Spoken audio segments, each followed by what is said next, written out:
Para fazer esta reunião aqui agora no palco, eu vou convidar a diretora executiva de risco da Visa do Brasil, Adriana Umeda.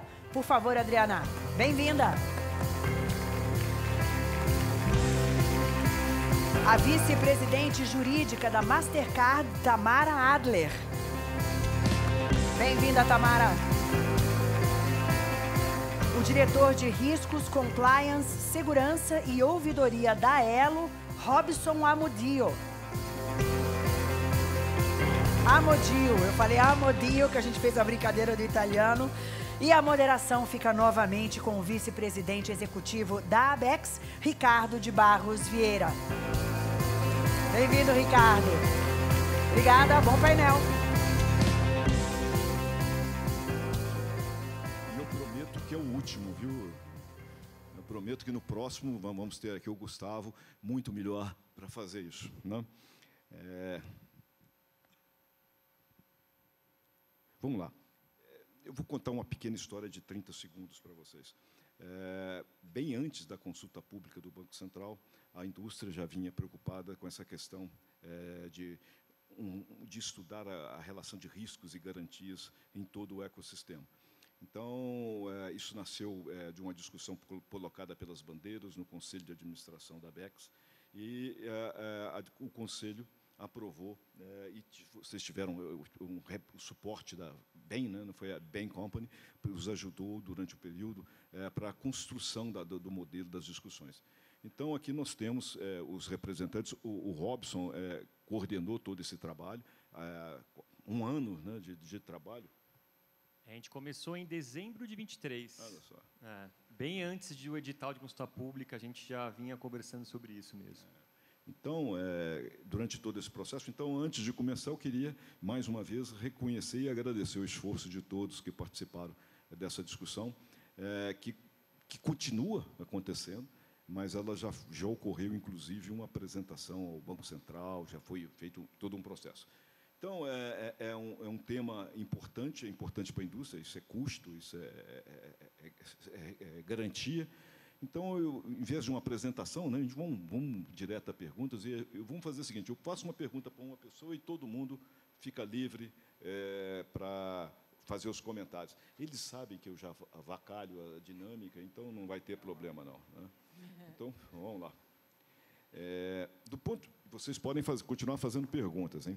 Do ponto de vista das bandeiras, quais são os benefícios e desafios de se implantar no mercado um arcabouço padronizado, buscando mitigar riscos sistêmicos? Tamara, começa com você. Primeiramente, boa tarde, pessoal. Boa tarde aos meus colegas aqui. Obrigada por me chamar para esse painel. Bom, acho que a indústria ela vê, no geral, com bons olhos essa padronização, essa regulamentação, por alguns motivos, né? Acho que um dos principais motivos seria que o gerenciamento de risco não deveria ser um diferencial concorrencial entre as bandeiras, né? Não deveria ser, eu tenho um apetite maior de risco, vou pegar esse seu cliente, eu sou mais conservador, eu não vou entrar nesse nicho, porque o risco aqui, a gente fala de um risco sistêmico, que atinge todo o sistema, não vai me atingir somente. A bandeira tem um papel aqui de gerenciar, monitorar esse risco, mas é um risco de todo o sistema. Então, não deveria ser um diferencial concorrencial entre as bandeiras. Então, ter uma padronização é importante, seja ela uma padronização de indústria, uma padronização regulatória, enfim, é importante. Além disso, existem ganhos operacionais com isso, que a gente pode, com algumas padronizações, acho que a gente vai comentar um pouco aqui ainda durante o painel, mas, assim, análise de rating de participantes ser padrão, análise da documentação contábil, enfim, alguns ganhos operacionais, assim, que ajudam a reduzir os custos para essa estrutura que está sendo proposta, né? Além disso, traz isso sendo regulamentado, daí num futuro próximo que a gente vislumbra, traria também uma segurança jurídica e uma força maior isso vindo do regulador, a gente consegue executar isso com mais força nos participantes, né? A gente deixa de ser algo assim, tá no regulamento da bandeira, se você não fizer, eu tenho aqui uma multa, ou isso, aquilo, e passa a ser, olha, uma obrigação regulatória, todos têm que fazer, então não vira um diferencial concorrencial entre esses participantes também, então é bom. Mas acho que é importante falar também que a diferença entre o remédio e o veneno é a dosagem, né? Então, se for demais, né? Se essa regulamentação for muito pesada, se a indústria tiver uma estrutura que encarece demais esse ecossistema, vira, ao invés de um filtro de entrada ali para novos, né, para participantes, para você garantir ali a segurança do ecossistema, vira uma barreira de entrada. E a barreira de entrada é ruim para todo mundo. É ruim para o Banco Central, é ruim para o consumidor, é ruim para as bandeiras, é ruim para o volume de pagamento, então é ruim para a credenciadora, é ruim para todo mundo, porque você inibe competição, inibe inovação. Então, a gente tem que ter um pouco de cuidado de que forma a gente faz isso. Acho que todos concordam que é necessário se revisitar como o sistema é garantido, mas ele não pode ficar de tal forma, inflar de tal forma que isso iniba e encareça demasiadamente o nosso sistema de pagamento. Acho que eu tenho um comentário para complementar aqui a fala da Tamara. Eu acho que também um ponto que ficou bastante complicado da gente gerenciar é que a gente não teve, depois que teve a publicação, né, que houve a publicação da Resolução 150, lá em 2020, né, e depois a publicação das regras individuais de cada IAP, né, de cada bandeira, cada um pensou num modelo de gerenciamento desse risco de liquidação, né? E ao tentarmos impor ou implementar esse modelo, né, nós da Visa e cada um de forma individual, a gente viu alguns pontos do nosso lado, né, que eram interessantes de se manter, mas outros que a gente percebia que deveria haver um aprimoramento dentro dos nossos processos, né, e que a gente precisou trabalhar, e é algo que a gente está trabalhando nesse momento para entrar, né, e ser incorporado dentro das nossas regras, é o monitoramento de inadimplência, né, de uma forma organizada, de uma forma que todo mundo conheça qual que é o nosso processo, justamente porque a gente viu que existia essa necessidade de melhorias. E eu acho que, assim, né, conforme a gente foi discutindo dentro do processo aqui, né, da gestão de garantias lá no GT, a gente foi trocando essas ideias, né, com os EPs. Foi a primeira vez que a gente teve essa discussão aberta, né, em que cada um pôde conhecer um pouco mais o modelo de gerenciamento de risco, que era público, né, porque isso está dentro das nossas regras, no site público, obviamente os demais também. E a gente viu ali temas comuns, dores comuns, que a gente conseguiu endereçar dentro desse processo e a gente evoluiu para um alinhamento e uma convergência de necessidades. Só para adicionar, primeiro, obrigado por participar aqui, muito prazer para todos. Acho que só alguns comentários adicionais, assim, de benefícios. A gente está falando de risco sistêmico. Por mais que eu sou da Elo, o emissor não é da Elo, mas esse emissor quebra, é um impacto para todo o sistema. Então, isso vai reverberar para toda a cadeia. Então, quando a gente fala de risco sistêmico e as bandeiras se juntaram em dezembro de 23, muito antes do edital, é justamente que a gente viu que a gente tem que aprimorar, a gente precisa conversar, botar na mesa e discutir esses temas. E não é fácil. A gente está falando que as bandeiras primeiro discutiram, mas isso foi discutido também com emissores, credenciadores. Então, tem várias visões, vários entes dessa cadeia aqui que têm visões diferentes sobre o mesmo tema. Então, a Tamara falou muito bem. A gente pensou numa mitigação de risco, mas não pode ser que inviabilize a nossa indústria. Então, a gente, desde o começo do GT, a gente se baseou em alguns princípios que a gente tentou seguir muito forte ao longo do GT.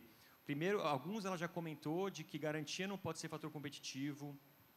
A gente falou muito um outro princípio que a gente tem que olhar toda a exposição. Então, hoje, as bandeiras olham muito a exposição do crédito à vista, o débito pré-pago já está 100% coberto, mas a gente tem que olhar toda a exposição. E a gente falou muito de uma lei, que é a lei do repasse. Então, a gente falou, já existe uma lei. Hoje, essa lei é muito no papel, a gente precisa operacionalizar essa lei. Então, essa nossa proposta, ela vem muito de encontro. Como é que a gente operacionaliza ela? Sem criar algo muito, muito caro para a indústria. Então, esse foi um outro princípio muito importante de pensar em operacionalizar isso.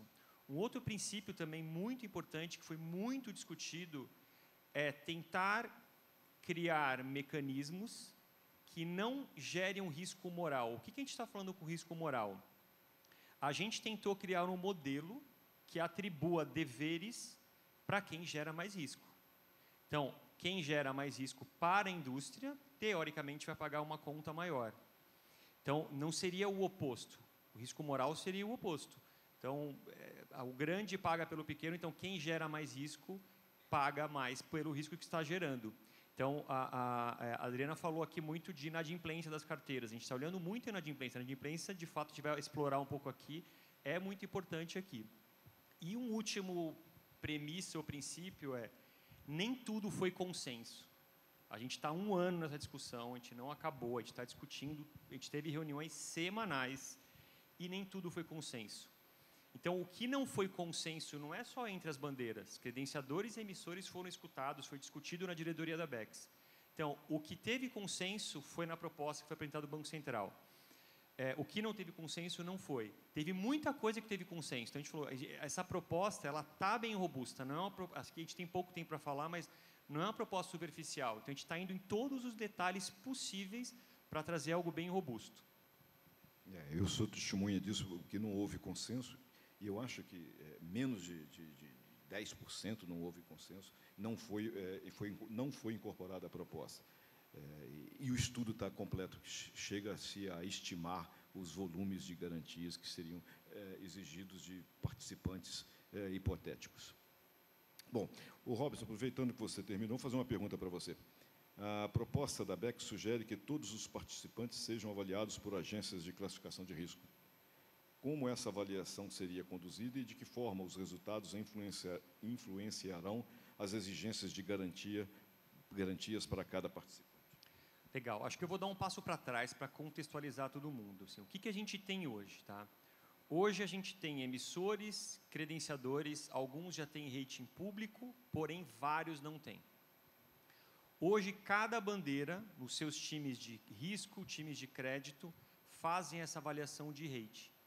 Então, a gente tem os emissores, credenciadores, a gente faz uma avaliação de rating, cada bandeira tem o seu próprio modelo, são similares, mas não são iguais, e a gente aplica esse rating dentro de cada um dos modelos para cobrar as garantias que a gente faz atualmente. Então, esse é um contexto.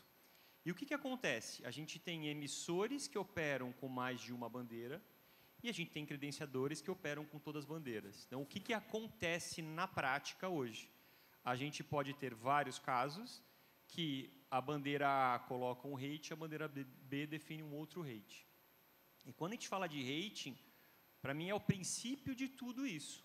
Quando a gente está falando de padronização, se a gente no começo definir um critério diferente, a avaliação de risco do parceiro, a gente define de forma diferente, ele é o princípio de tudo. Então, se a gente quer padronizar, a gente entendeu que faria muito mais sentido ter um rating padronizado da indústria. Como que isso vai funcionar? A gente chamou as agências de rating no grupo, uma por uma individualmente, entendeu os modelos, entendeu as metodologias, entendeu a forma que eles apuram o rating global, rating local. Estressamos bastante isso e a ideia é homologar junto com a BEX as agências de rating que a gente entende que existe um conforto e aí cada parceiro vai fazer o seu pedido, vai negociar comercialmente com a agência A, B ou C, e aí cada parceiro escolhe isso, define qual agência quer trabalhar, e aí tem este rating. É importante, este rating não precisa ser público. Tem um monte de empresa que fala, não quero publicar o meu rating, não precisa ser público. Mas as bandeiras vão utilizar esse rating. Pô, para que vocês vão utilizar?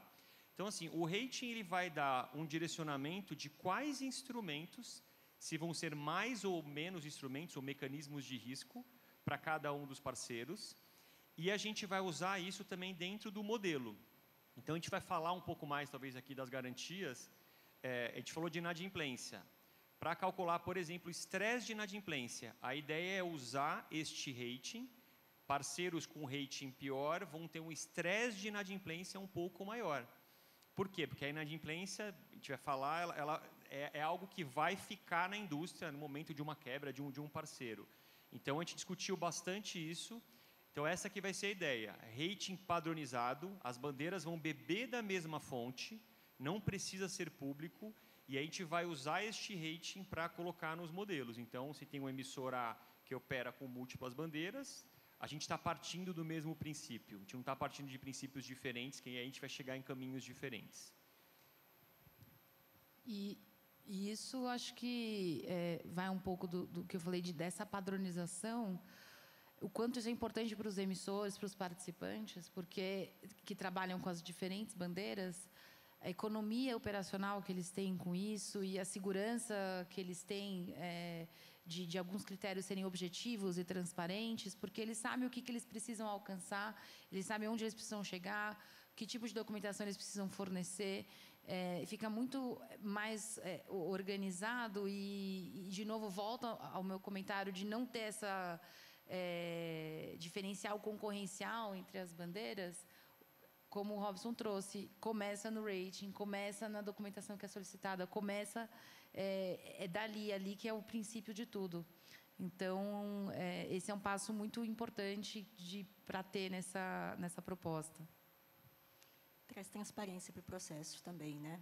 Aí, como a gente definiu, né, dentro do processo de rating, a gente consegue estabelecer quem são aqueles clientes que são de grau de investimento, ou seja, que não necessariamente vão necessitar de uma estrutura de garantias, né, porque são sólidos, porque tem um capital prudencial ali que não, né, seria necessário onerá-lo mais nesse sentido, né, que já existe uma robustez, diferenciando dos de grau de não investimento, que é onde, né, a gente vê mais risco, que seriam aqueles clientes para os quais a gente pediria o processo de, né, uma gestão de garantias através dos nossos instrumentos e estrutura que a gente está pleiteando, né, ou aqui definindo. E também quero agradecer, tá, a organização do CEMEP, da ABEX, pelo convite aqui. Não queria ser a ingrata do painel. Adriana, eu vou aproveitar que você acabou de responder essa e fazer. Agora, essa daqui tem umas 4 perguntas, uma dentro da outra. Então, aguenta aí. Vai decorando tudo aí. Ó. O uso da escrow account é central na proposta para proteger os fluxos de pagamento. Quais são os princípios que norteiam a criação dessa conta e como ela garante que os recursos sempre chegarão ao beneficiário final? De que forma o mecanismo de processamento e agentes backup, né, busca assegurar a continuidade das operações em caso de falhas? Calma. Como esses backups serão ativados na prática e quais ganhos, benefícios se espera nesse processo? Ela que escolheu responder essa. 50 anos, gente, a memória já não é mais a mesma, mas vamos lá.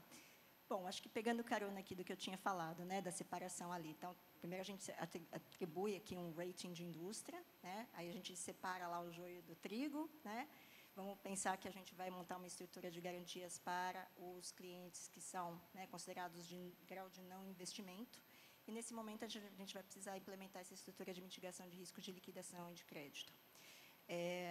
A escrow account foi uma ideia que a gente levou para esse grupo, para o GT, para discussão, porque é um modelo que a Visa já tinha implementado, já fazia parte das nossas regras desde setembro, e a partir de setembro de 22, e a partir dessa data, a gente começou o nosso processo de centralização de garantias e execução, operacionalização desse processo via escrow, né? E, assim, eu vou ser bem simplista, tá, gente? Porque escrow é algo, né, bastante complexo, mas em linhas gerais, né? A escrow é uma conta garantida que é cedida para o EAP. Então, a gente tem a custódia dessa conta, tá? O emissor concede essa custódia para a gente. E os recebíveis, né, dos portadores de cartões futuros que vão fluir através dessa escrow account, esses também têm que ser cedidos para os IAPs, né, para as bandeiras, através de uma cessão fiduciária, né? essa estrutura montada garante que, no momento de um estresse, no momento de uma potencial crise de liquidez / insolvência de um emissor de grau de não investimento, a gente consiga fazer o bloqueio, assim, o represamento desses pagamentos, para justamente fazer a operacionalização da lei do repasse que o Robinson comentou. Então, a partir daquele momento, se o banco ele já está nesse processo, vai ter, se for um banco regulado, uma intervenção do Banco Central. Nesse processo, a gente não quer que os comércios sejam onerados. Então, essa operacionalização da lei do repasse significa que a gente quer garantir que o comércio lá na ponta, o usuário, o recebedor final, vai receber esses fundos sem qualquer problema. Tá? Então, vamos ter esse represamento.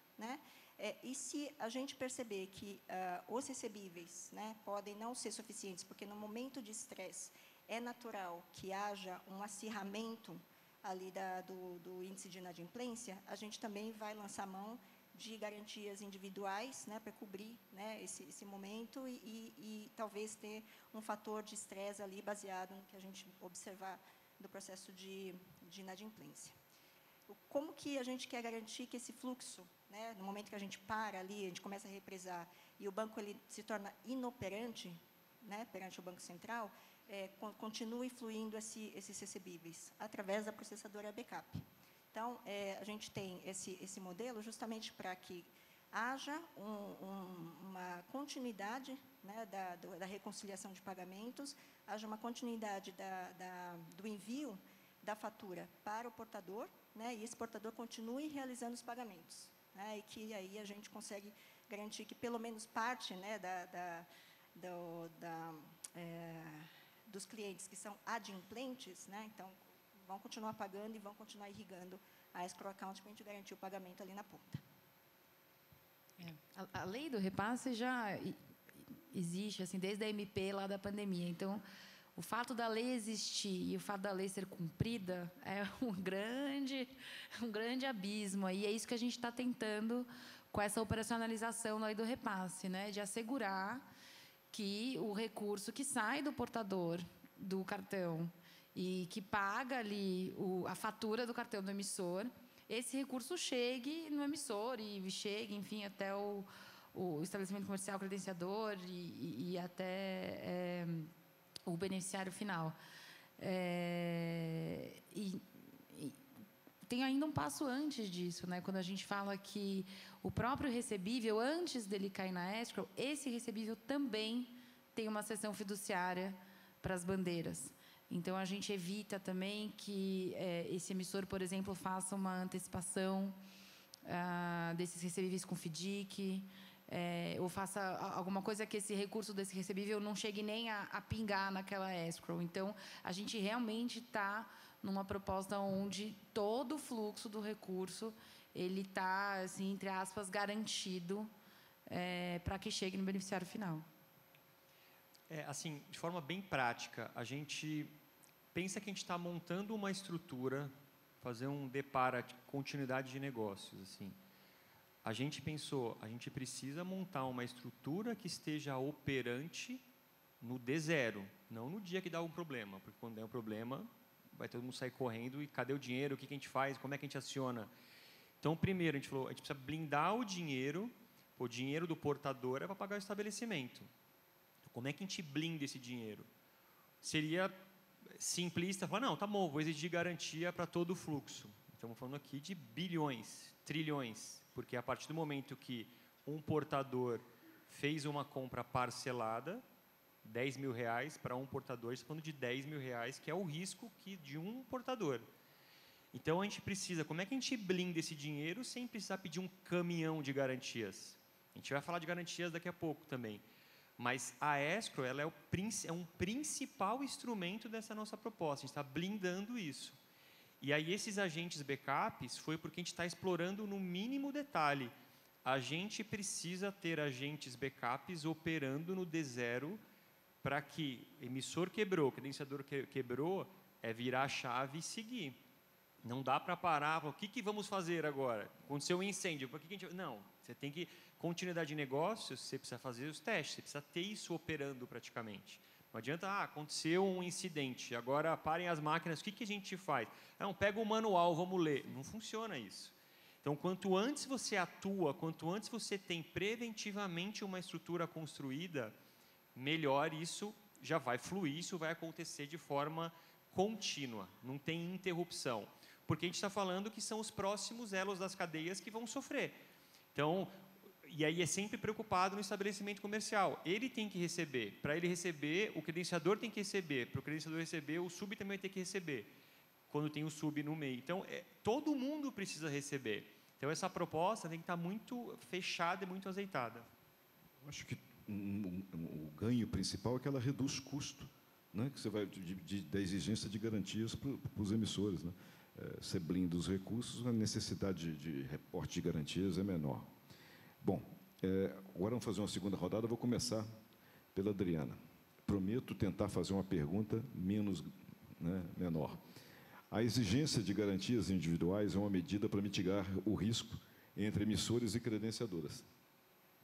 Como essa exigência foi pensada para equilibrar a segurança do sistema com a viabilidade financeira dos participantes, especialmente aqueles maior exposição ao risco? Isso mesmo. Então, como eu tinha comentado, né, a Escrow Account ela vem para cuidar da operacionalização da lei do repasse, né, e a gente entende aqui pelas nossas estimativas que tem que dar conta de 85% dessa exposição, né, fluindo pela Escrow e em algum momento de insolvência a gente poder ter todo esse processo de mitigação através dela, com a cessão fiduciária que a Tamara enfatizou, e a custódia dessa conta em nome dos IAPs, né? Mas, como também já indiquei, acho que acabei me antecipando um pouco a essa pergunta, né?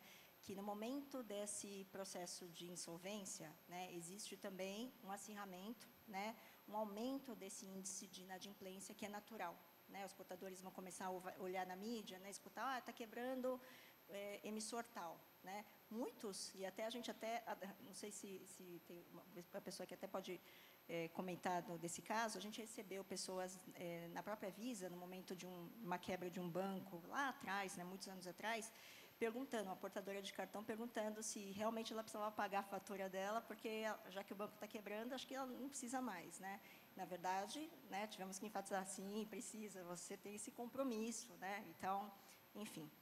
Mas acho que existe esse pensamento, e o que a gente quer é que, no momento em que haja esse processo de inadimplência maior, a gente tenha um colchão adicional, que vai ser através das garantias individuais, né, onde a gente vai, né, com esse monitoramento contínuo da inadimplência, né, esse aumento progressivo que a gente espera que aconteça, que a gente já tenha isso como, né, uma garantia posta, né, através dos instrumentos que a gente possa também disponibilizar, seja via cash, seja via títulos públicos, né, tem que ser algo que tenha uma liquidez imediata ali, justamente para a gente poder fazer face a esse risco, né, que é o risco da inadimplência dos portadores de cartão, né, que é um outro fator que a gente também incluiu dentro dos nossos processos aqui de, né, discussão de indústria.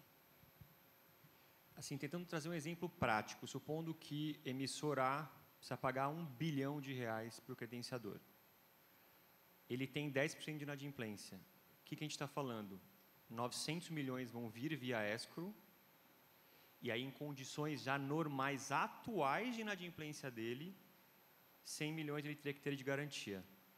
Mas, como a Adriana falou, no momento de um estresse, o portador vai falar, ele quebrou, acabou minha dívida. Não, tem uma dívida, mas provavelmente essa inadimplência vai para 15, 20. E aí a gente precisa calcular isso. Então, a gente está falando, os 900 milhões que a gente iria receber normalmente já não vão ser, porque a inadimplência vai aumentar. Então, eu preciso ter mais garantia na mão aqui para seguir o fluxo, que nem a gente falou. O credenciador tem que receber o dinheiro e tem que pagar o estabelecimento comercial. Então, a gente vai seguindo este fluxo para o próximo elo da cadeia. E sempre trazendo a abordagem de risco, né? Então, quanto que a gente vai pedir dessa garantia individual e para quem a gente vai pedir essa garantia individual vai depender dessa análise, desse rating, desse risco que ele traz, do nível de inadimplência que ele traz, porque isso, numa situação de estresse vai pegar o próprio recurso que ele deixou em garantia, seja recurso cash, ou seja algo de um título de alta liquidez, enfim, para executar ali imediatamente. E ainda pode ter até outras figuras que a gente discute ali, de ter um agente de cobrança, por exemplo, alguém que vai realmente entrar também no D0 e começar a ligar para os portadores e falar: você precisa pagar a sua fatura, tudo isso para tentar minimizar o uso dessa garantia individual e ter realmente o recebível passando por essa escrow e seguindo aquele fluxo do repasse, né, até chegar no estabelecimento comercial como deve ser. E, assim, voltando para o rating que eu falei, um dos componentes para avaliação do rating é a saúde financeira da carteira. É analisado isso. Qual que é o nível de inadimplência daquele emissor, por exemplo. Então, se ele faz uma gestão muito ativa, significa que não é só isso, tá? Estou sendo simplista, mas ele é um dos componentes. Então, se ele tem um rating ruim, podem ter outros fatores, terão outros fatores, mas a inadimplência provavelmente vai pontuar ali. Então, a gente está falando, tem uma inadimplência maior, vou precisar de mais garantias, mais instrumentos e assim sucessivamente. Eu acho que tem que deixar claro que você está padronizando regras, padronizando princípios, mas o nível de exigência de garantia será diferente em cada bandeira, em função do apetite de cada bandeira de exposição a risco, né? Mas todos avaliando sobre mesmas bases, com a mesma estrutura de garantia, para reduzir custos de todo o ecossistema, né? Para não ficar nenhuma dúvida disso. Doutor Robson, tem uma pergunta grande agora aqui, que deve ter umas 10 perguntas, eu vou fazer para você agora, né? Outro item da proposta é a centralização da liquidação de todas as ações. Quais são os benefícios esperados em termos de eficiência e controle de risco? E como essa centralização afetará a estrutura atual de liquidação no setor de cartões? Além disso, monitoramento contínuo com relatórios detalhados sobre o fluxo de liquidação, vamos repetir, né? Além disso, como o monitoramento contínuo, com relatórios detalhados sobre o fluxo de liquidação, pode contribuir para a transparência e a governança do sistema de pagamentos e como os dados serão utilizados para prevenir problemas antes que eles se tornem sistêmicos. Legal, uma dissertação aqui, vamos lá. Não, mas é importante. A gente acredita que isso tem uma convergência grande com a consulta pública do Banco Central. Por que a gente está falando aqui? A gente hoje tem todos os emissores e credenciadores fazendo liquidação via núclea, mas a gente não tem todos os subs fazendo liquidação na núclea. Então, a nossa proposta já continha isso, porque eu sou uma pessoa de riscos. Para mim, gerenciamento de riscos, eu preciso de dados, eu preciso de tempestividade, eu preciso de informação. Quanto mais rápida a informação e quanto maior a informação, mais ágil eu posso atuar na mitigação de riscos. Então, assim, hoje a gente já não tem alguns subs liquidando via núclea, então a gente tem uma parte que a gente não enxerga, nem a gente, nem os credenciadores, se teve alguma falha de liquidação. Então, se um sub não pagou o estabelecimento comercial, a gente praticamente está cego nisso, a gente não sabe. E, adicionalmente, as bandeiras, elas olham muito a parte emissor-credenciador. Do credenciador em diante, hoje a gente não tem esta visibilidade do que está sendo liquidado, se foi tudo liquidado, não foi liquidado, teve antecipação de recebível, não teve. Então, a gente agora, nesse momento, a gente está em conversas detalhadas com a núclea para o fluxo operacional de tudo isso, para descobrir, ok, o que tem de informação, o que hoje a gente consegue reportar no D0, hoje o que tem de informação, mas a gente precisa trabalhar um pouco mais e gerar alguns relatórios, alguns alertas, e o mais importante é o que falta. Que informação falta na liquidação das transações que a gente precisaria ter algum relatório tempestivo da núclea para a gente conseguir atuar. Então, na conversa com a núclea, a gente está discutindo bastante. Tem a núclea, a parte de liquidação, a gente está falando também com as registradoras. Então, a gente precisa ter visibilidade de antecipação. Lembrando, a gente precisa construir uma estrutura no D0 que ela funcione. Um credenciador quebrou, ele já antecipou os recursos. O que virá do emissor é devido, é dele, ele já antecipou esse recurso. Então, a gente precisa saber o que foi antecipado, se no momento de uma quebra de um credenciador, ele fala, isso aqui é seu, você já antecipou, esse resto vai seguir aqui, que é o fluxo de liquidação para o estabelecimento comercial. Então, essa visibilidade para gerenciamento de riscos é indispensável a gente ter essa informação o mais tempestiva possível. Acho que tem um... E soma-se a isso que é super complicado de operacionalizar, tem que mover montanhas. Tem a consulta pública do Banco Central, né, de Banking as a Service, que traz também um questionamento ali sobre esse fluxo dos subcredenciadores, de liquidação centralizada e tudo mais. Então, as duas consultas públicas aqui do Banco Central, elas se conversam entre si. É difícil imaginar uma sair sem a outra, porque se a gente está falando de assegurar que o fluxo daquele recebível saia lá do portador do cartão e chegue lá no estabelecimento comercial, sem ter algumas definições de quem vai poder encostar nesse recurso, quem que vai poder ter que liquidar, quem vai poder liquidar, é bem desafiador, eu diria impossível. Então, está aí a importância dessas duas regulamentações caminharem juntas. Desculpa. Não, imagina. Não, e o meu ponto tinha a ver também com essa questão da CP 108, né? Eu acho que vai mudar bastante dependendo de como vai ser aplicado, né, essa regulação após a avaliação do Banco Central. Mas acho que tem a questão também das registradoras, né, que eu acho que é um ponto que a gente não explorou, né, de forma, acho que mais profunda, mas que eu acho que pode ter aqui uma resposta bastante interessante do ponto de vista de controle, tanto do lado ali, né, dos registros dos recebíveis, né, entre comércio e o subcredenciador e o próprio comércio, né, então esse momento dessa exposição e ter isso mapeado, como também no futuro ter o registro dos recebíveis dos portadores de cartão, né, para ter muito mais transparência e para que a gente possa, quanto mais informação a gente tiver, ao ponto do Robinson, muito melhor também a gente consegue fazer esse gerenciamento, né? Então, a gente evita os pontos cegos, justamente para a gente aprimorar, né, aquilo que a gente tem hoje e a gente ter mais previsibilidade, também a gente poder operacionalizar todo esse processo de uma forma mais tranquila, né?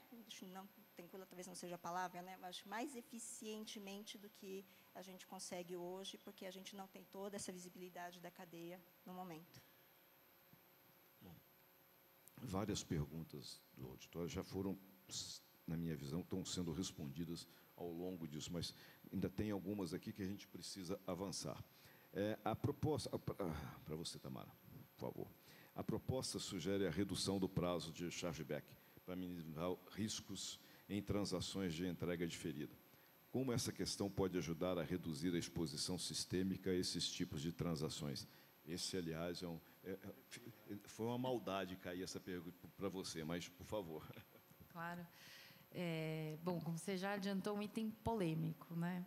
Vamos explicar um pouco assim o lado da bandeira, o lado do emissor aqui do chargeback. É um diferencial do produto. Você ter um portador que tem a garantia de recebimento daquele produto, daquele serviço que ele está comprando, mesmo que a entrega seja lá, mesmo que ele esteja comprando uma viagem para dali a um ano, parcelada e tudo mais, e ele saber que se ele não for entregue, né, uma companhia aérea quebrar, uma agência de turismo quebrar, ele tem a possibilidade de fazer o chargeback, é um diferencial do produto, é um benefício.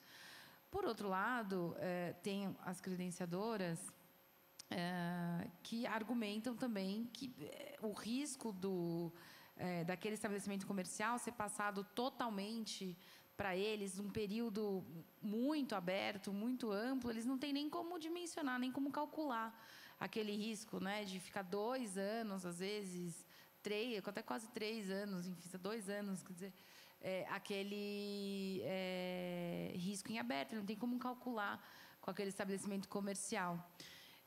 Então, o que a indústria está se movimentando para fazer é ter uma lista de tipos de estabelecimento, né, que a gente codifica cada estabelecimento pelo tipo de atividade, né, a gente chama de MCC, que é como se fosse um KNAI daquele estabelecimento, Então, a gente pega uma lista específica desses MCCs, de atividades únicas, e aí, para essa lista, se chegar num prazo de chargeback diferenciado, porque entende que a entrega é diferida, é muito para frente, enfim, e também trazer na própria mensageria, fazer mudanças na mensageria aqui para que o credenciador consiga capturar informações adicionais que ajude também a calcular esse risco, enfim, como se o produto foi entregue ou não, qual que é o prazo de entrega final, enfim, para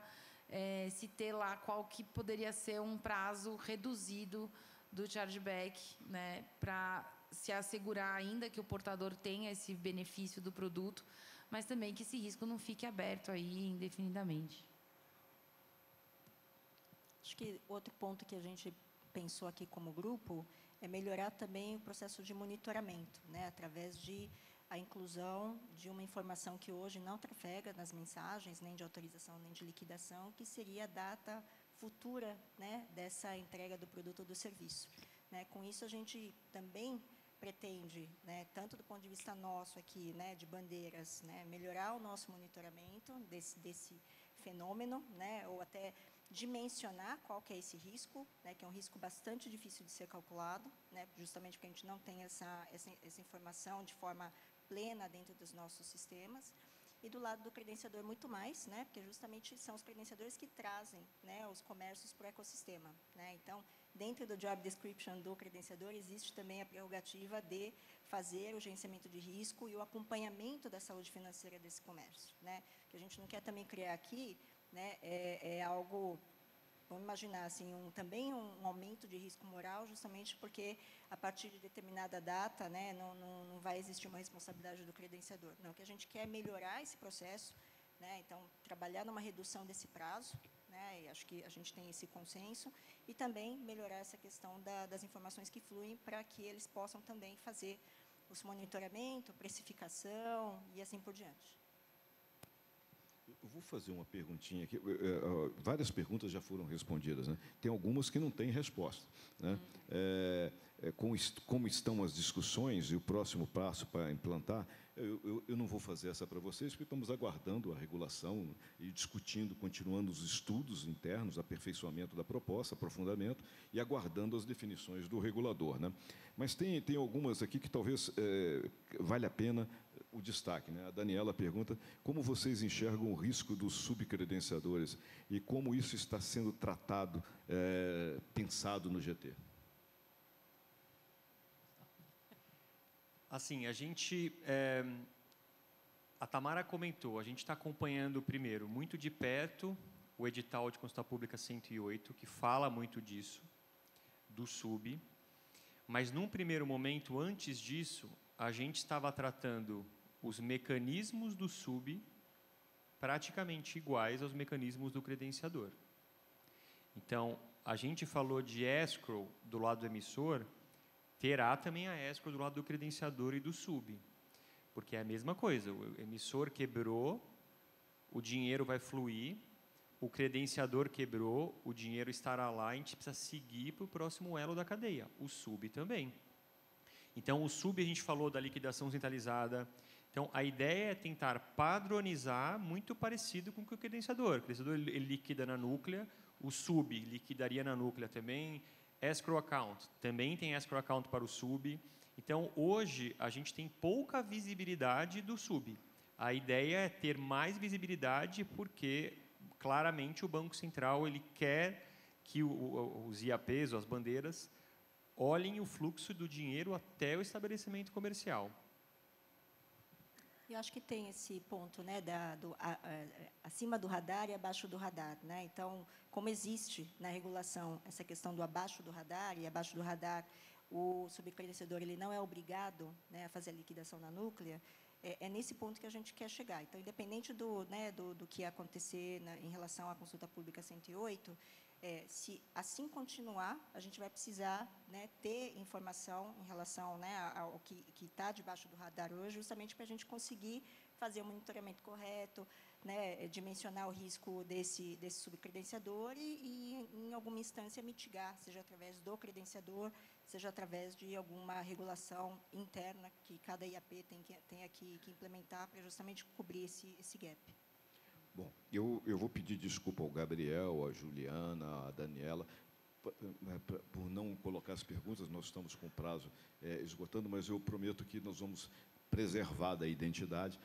Nós vamos soltar colocar no site da Bex o nome do painel, as perguntas que não foram respondidas e uma resposta para cada uma delas, e aí vocês poderão acompanhar.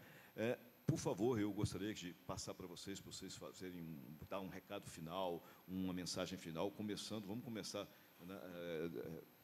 da Adriana, por favor. Acho que o meu recado final é assim, a gente vai continuar os trabalhos, né, dentro do GT. A ideia é que a gente consiga, de forma individual, né, bandeira com o regulador, de forma em grupo, através da BEX, né, falar com o regulador e tratar desses assuntos dentro da nossa perspectiva, né, e levando para ele, né, essa questão de que a gente consegue ter um processo de mitigação de risco viável, eficiente do ponto de vista de custo, né, e que não vai onerar o ecossistema, né, comparado com alguns outros modelos que possam existir ali de mitigação de risco. Então, a gente quer levar isso e a gente vai, né, conforme vocês vão acompanhando aí a regulação, vamos torcer, né, espero que vocês todos torçam por nós aqui, para que a gente seja bem-sucedido nessa nossa empreitada. Obrigada, né, pelo convite e muito feliz de estar aqui. Bom, eu vou chover no molhado aqui, porque é isso, a proposta ela é muito robusta, ela está sendo estudada há quase 2 anos, a gente tem consultoria externa contratada, reuniões semanais, mas muitas vezes 2, 3 vezes por semana, horas de reuniões com pessoas de extrema competência, que conhecem risco, né, como vocês aqui, diretores de risco das bandeiras, assim, de grandes bancos, de credenciadores, representantes de toda a indústria. Então, assim, a proposta ela é robusta, ela endereça a preocupação tanto do regulador quanto da própria indústria, né?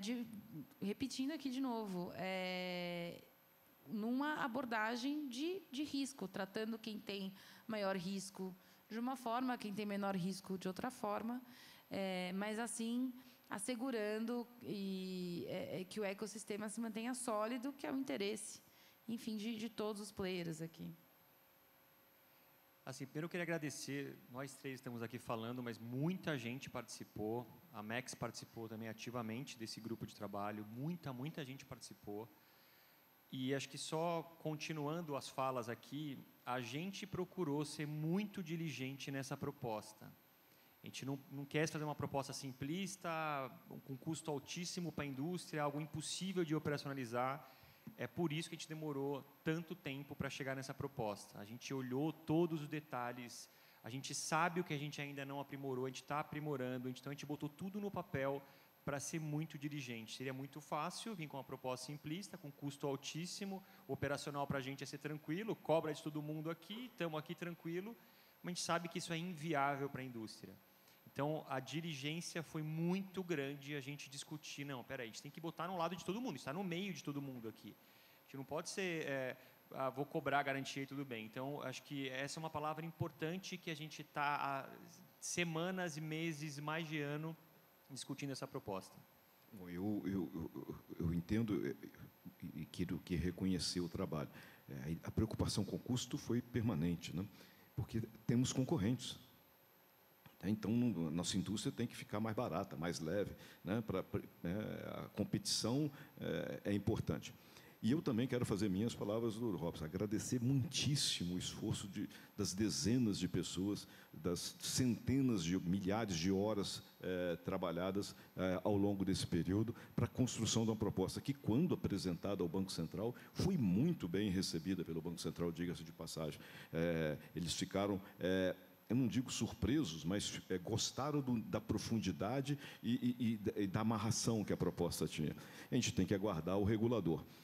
Eu prometo que eu não volto mais nesse CEMEP, né, aqui. Esse é o prêmio de vocês, né, mas eu queria que eu não posso deixar aqui de fazer também um elogio. Eu queria elogiar a Carolina e a equipe da Carolina pela qualidade do evento que eles organizaram. Não obstante eu ter atrapalhado sempre, né, com pitacos, a Carolina e a equipe conseguiram produzir um evento muito bom, com muita competência. Fica aqui os meus agradecimentos e, com certeza, os agradecimentos em nome da diretoria da ABECS. Muito obrigado. Até a próxima. Obrigada.